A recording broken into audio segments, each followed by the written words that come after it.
Hello viewers, welcome to K art and craft. আশা করি সকলে ভালো আছেন। আপনাদের শুভকামনায় আমিও ভালো আছি।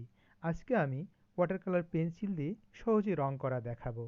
এর আগে বৃত্ত দিয়ে সহজে ছবি আঁকার নবম পর্বে দেখিয়েছিলাম চাপাত্র, ঘড়ি, কোন আইসক্রিম, মানচিত্র ও ক্রেস্ট। সেগুলিতে আজ ওয়াটার কালার পেন্সিল দিয়ে রং করব এবং রং শেষে পানি ও তুলি দিয়ে কিভাবে ওয়াশ দিতে হয় সেটাও দেখাবো। সবাই ভালো থাকবেন। ভিডিওটি ভালো লাগলে লাইক, কমেন্ট, শেয়ার দিন। আর আপনি যদি আমার চ্যানেলে নতুন হয়ে থাকেন তাহলে কষ্ট করে সাবস্ক্রাইব করে বেল বাটনটি অন করে দিন। আর যদি অলরেডি সাবস্ক্রাইব করে থাকেন তাহলে অসংখ্য ধন্যবাদ।